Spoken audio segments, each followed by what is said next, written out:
Oke, selamat datang di channel saya. Kali ini saya akan membahas soal KSN Kabupaten tahun 2022. Nah, soal yang saya akan bahas ini hanya beberapa potongan soal saja yang saya dapat.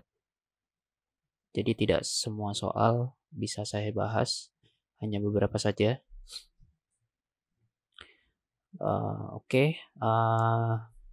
Kalau teman-teman ada file soal yang lebih lengkap, boleh nanti kirimkan ke saya, boleh kirim ke kontak saya di deskripsi video ini, atau teman-teman bisa hubungi saya lewat email maupun WhatsApp.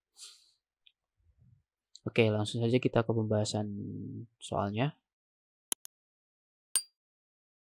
Mulai dari soal nomor 1.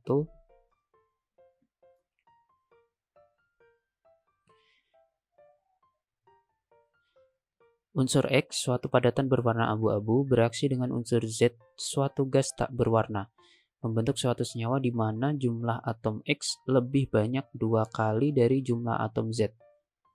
Manakah di antara pernyataan berikut mengenai konfigurasi elektron pada keadaan dasar untuk atom-atom tersebut yang paling benar adalah? Jadi jumlah atom X 2 kali lebih banyak dari jumlah Z. Nah, rumus kimianya bisa berupa X3Z 2 kali lebih banyak ya. Berarti kalau Z-nya 1, X-nya 3. Atau X4, Z2, dan seterusnya. Nah, senyawa X3Z ini sama saja seperti senyawa ionik, contohnya Na3N. Nah, senyawa X4Z2 ini sama saja seperti contohnya Ba dengan Ba4C2 atau Ba2C.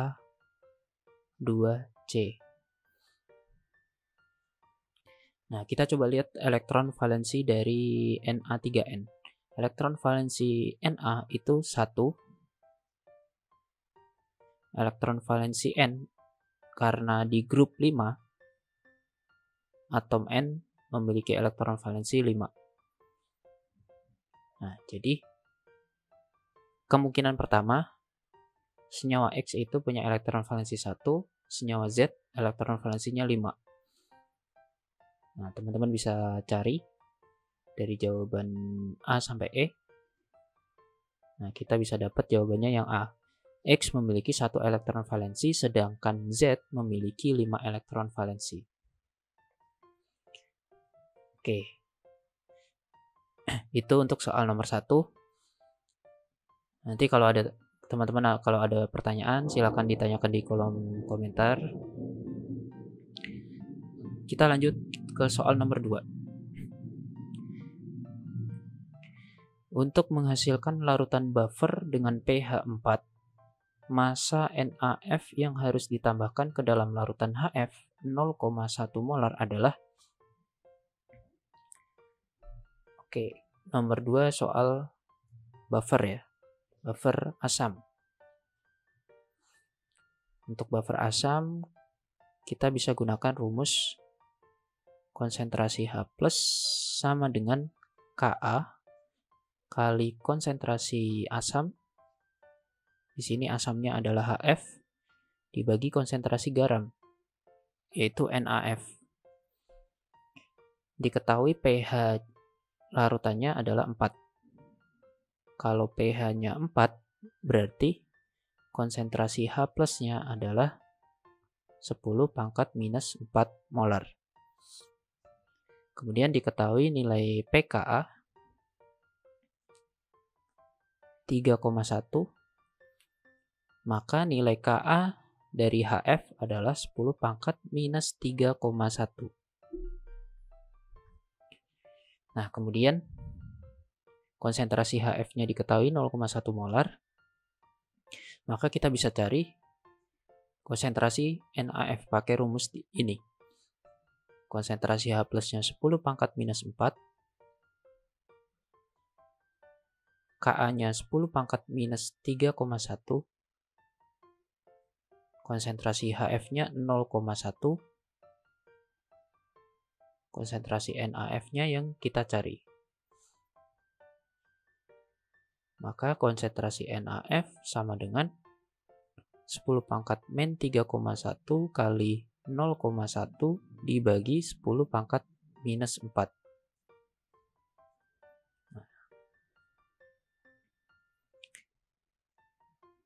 Hasilnya sama dengan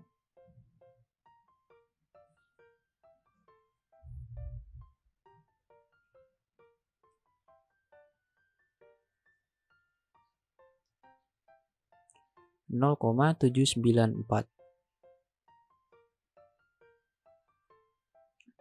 Nah, di sini di soal tidak diketahui volume larutannya berapa. Nah, kita misalkan aja, mungkin karena soalnya yang kurang lengkap atau gimana, saya kurang tahu. Jadi kita misalkan aja volume larutannya 1 liter.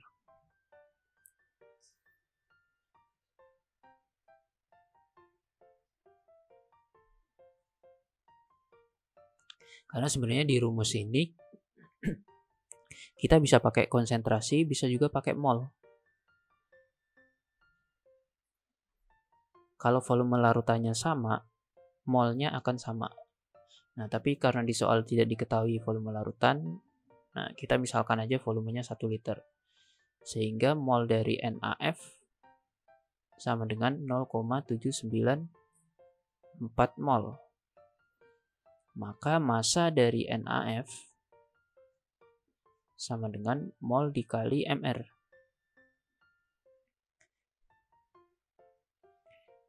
Molnya 0,794, mR-nya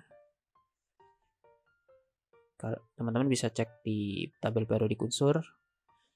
AR dari Na itu 23, AR dari F itu 19. Nah, di soal juga diketahui ya.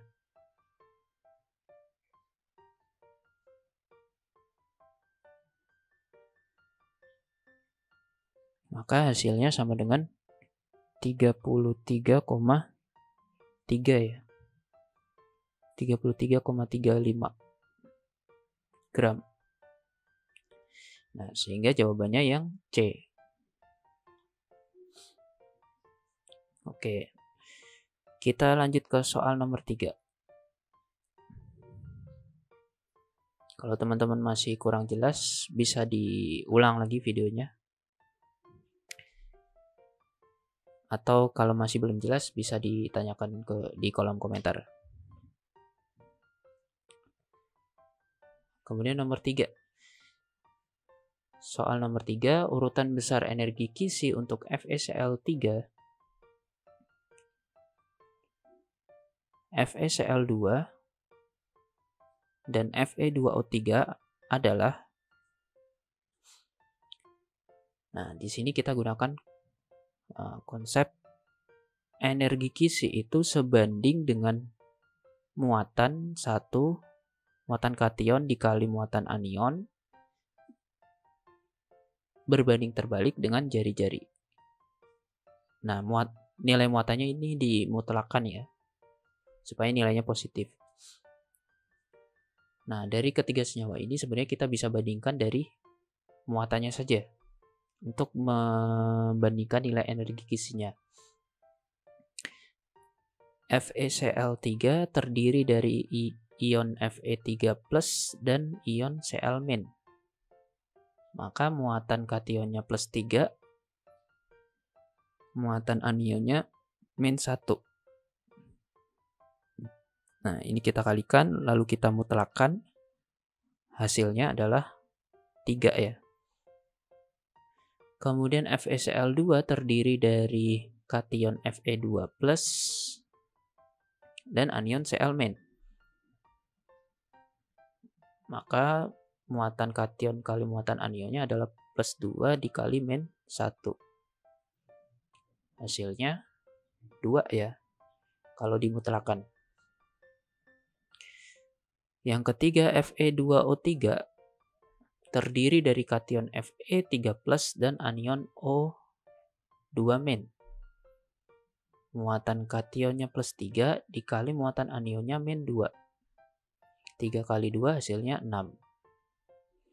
Maka dari hasil perkalian muatan ini kita bisa bandingkan urutan energi kisi ketiga senyawa ini, di mana energi kisi sebanding dengan hasil kali perkalian muatannya. Maka urutan yang benar adalah dari yang paling kecil yaitu FeCl2, kemudian FeCl3, kemudian yang paling besar adalah Fe2O3. Oke, itu soal nomor 3. Jawabannya adalah yang C.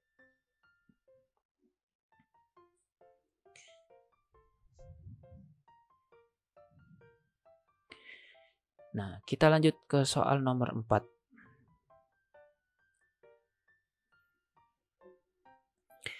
Konsentrasi ion Cu2+ di dalam larutan dapat ditentukan melalui titrasi iodometri. Pada titrasi iodometri, larutan tiosulfat dibakukan dengan larutan standar dikromat. Dari pembakuan diperoleh konsentrasi Na2S2O3 sebesar 0,1021. Molaritas dari Na2S2O3 sebesar 0,1021 molar. Nah, kemudian untuk menentukan kadar tembaga dalam sampel sebanyak 0,63 gram sampel, 0,63 gram dilarutkan ke dalam labu takar 100 ml. Dimasukkan ke labu takar 100 ml. Lalu dari 100 ml ini diambil cuman 25 ml.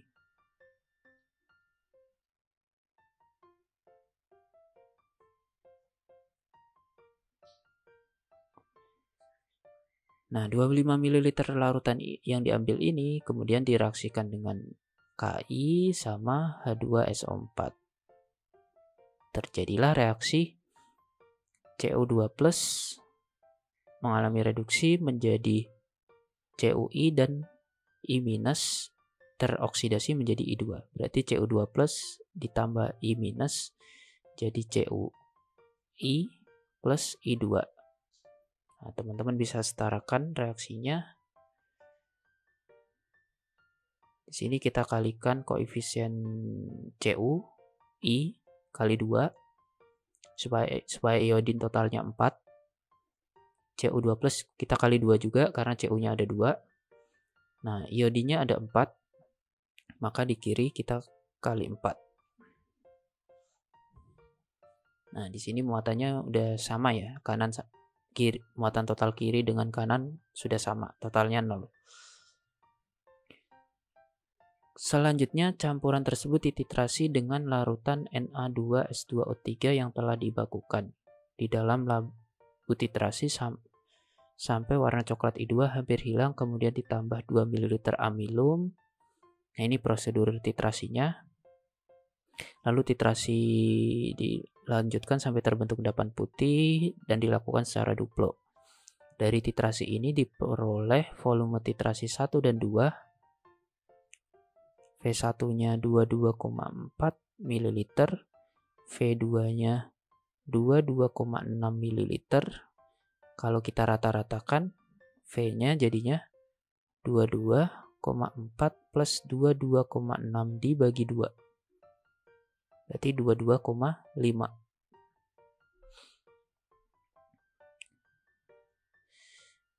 Lalu reaksi yang terjadi adalah ion tiosulfat S2O3 bereaksi dengan I2 membentuk S4O6 plus 2I-. Menjadi plus I- ya.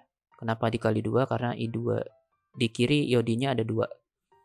Nah, ini kita kalikan 2 S2O3-nya supaya jumlah sulfur dan oksigennya sama. Nah, ini reaksi setaranya. Kalau teman-teman cek, total muatan kanan dan kiri nanti sama. Nah, kemudian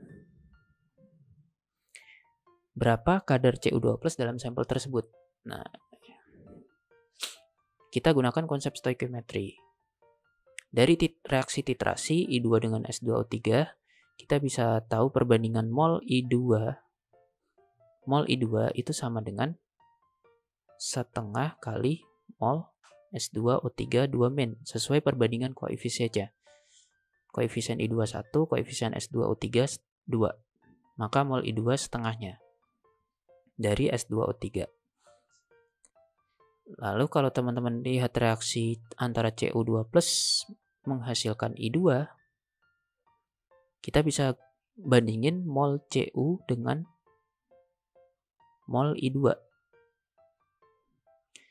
Nah, teman-teman bisa lihat koefisien Cu2, koefisien I2 1. Berarti mol Cu 2 kali dari mol I2.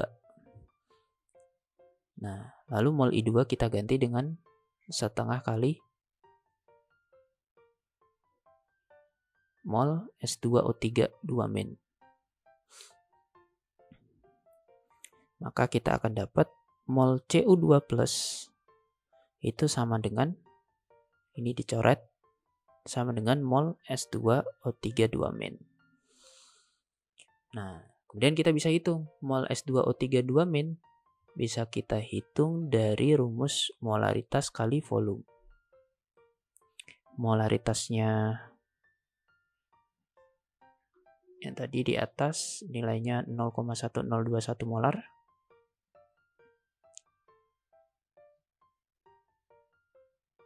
Volume rata-rata titrasinya adalah 22,5.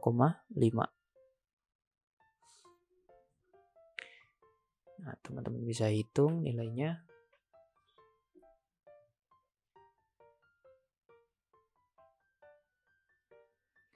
(2,297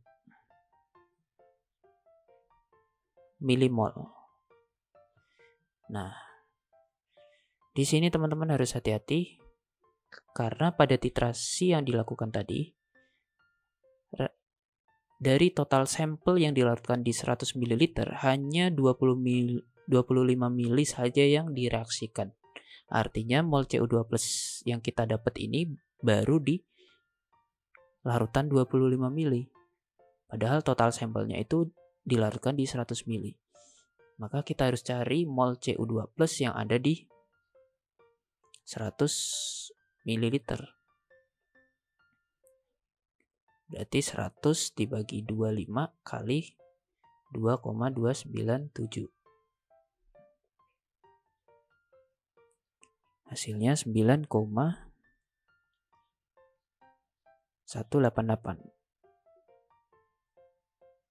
milimol. Nah, kemudian setelah dapat mol Cu, teman-teman bisa cari massa dari Cu. Massa dari Cu sama dengan mol kali AR. Molnya 9,188, AR Cu 63,5.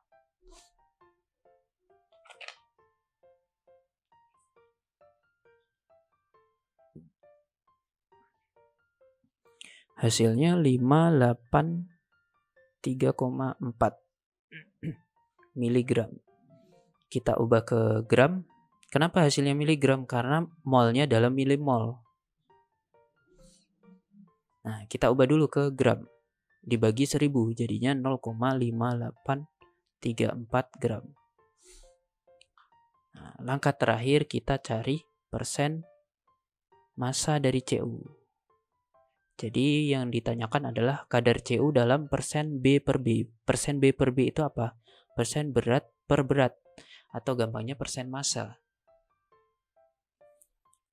Persen massa dari Cu sama dengan massa Cu 0,5834 dibagi massa sampelnya.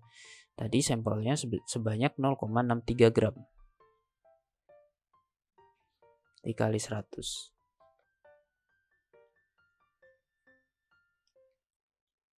Nah, hasilnya 92,62% ya.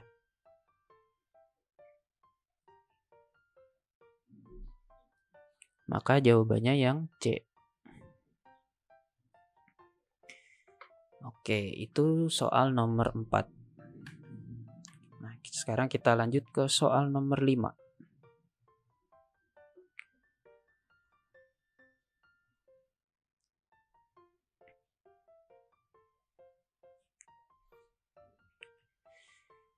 Lima 50 ml senyawa C3H8O3 ditambahkan ke dalam 500 ml air pada suhu 50 derajat Celcius.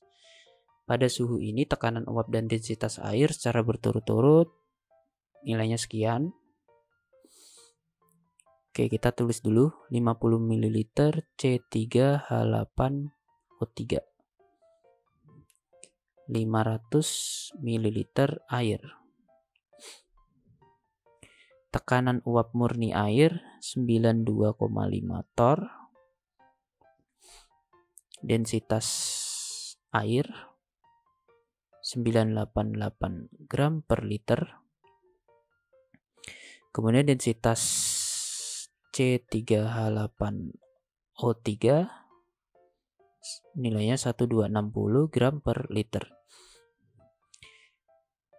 Perubahan tekanan uap larutan adalah, di sini yang ditanyakan perubahan tekanan uap sama nilai tekanan uap larutannya.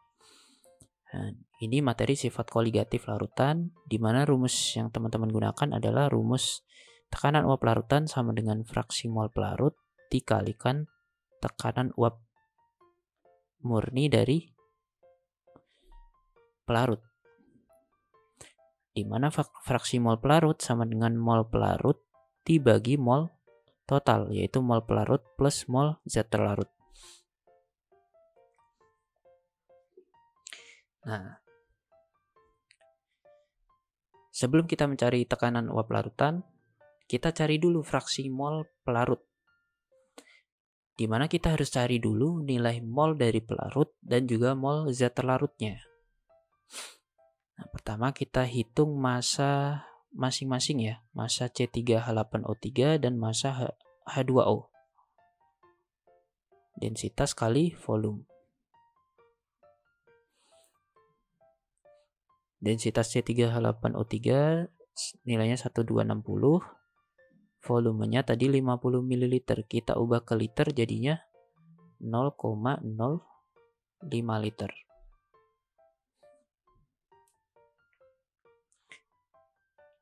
Maka nilai massanya sama dengan 63 gram. Nah, kemudian kita hitung molnya. Ini jadi mol zat terlarut. Mol itu massa dibagi mR. Massanya 63 gram, mR-nya C3H8O3. Berarti AR karbon itu 12 kali 3, AR hidrogen 1 kali 8, AR oksigen 16 kali 3. Maka MR-nya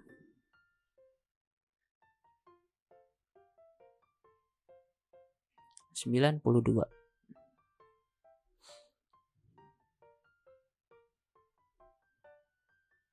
Sehingga kita bisa dapat molnya sama dengan 0,685 mol. Nah, selanjutnya kita cari mol dari air. Pertama, hitung dulu massa H2O. Densitas kali volume. Densitas air 988 kali volume air 500 ml, kita ubah ke liter. Jadinya 0,5 liter. Sehingga massa air sama dengan 494 gram. Setelah kita hitung massa air, kita hitung mol dari H2O. Massa dibagi mR. Massa H2O 494, mR-nya 18 ya. AR oksigen itu 16, AR hidrogen 1 kali 2. 16 tambah 2, jadinya 18. Maka molnya sama dengan 27,444. Oke. Nah, kemudian kita hitung fraksi mol pelarut. Mol pelarut dibagi mol total. Mol pelarut plus mol zat larut. Mol pelarutnya adalah 27,444 mol dari H2O dibagi 27,444 plus mol zat larutnya 0,685.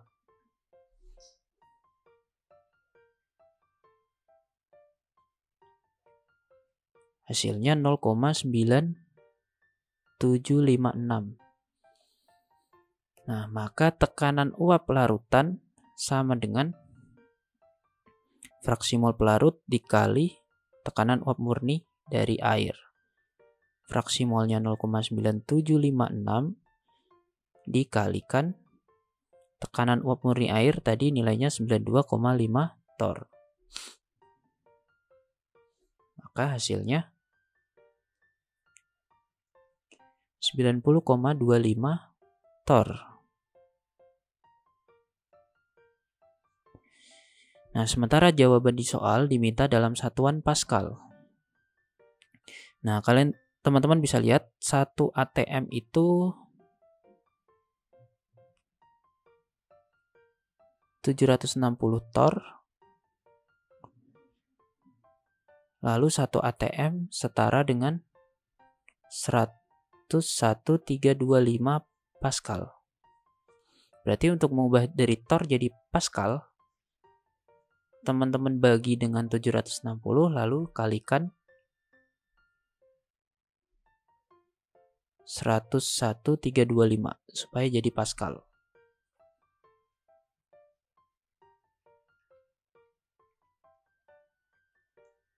Nah, hasilnya 12,032 Pascal.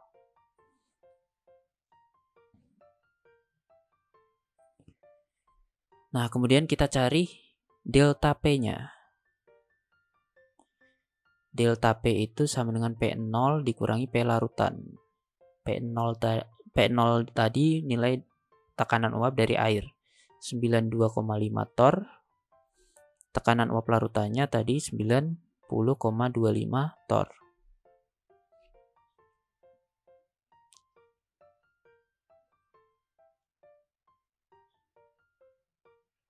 Hasilnya 2,25 torr. Supaya jadi ATM, kita bagi dengan 760.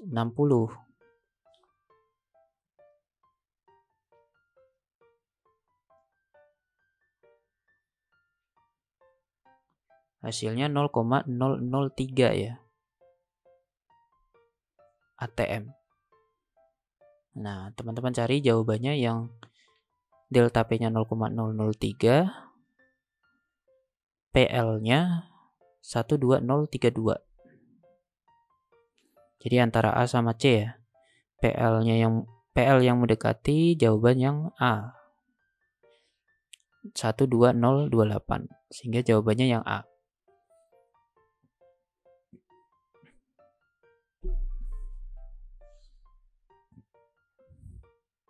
Oke, itu soal nomor 5.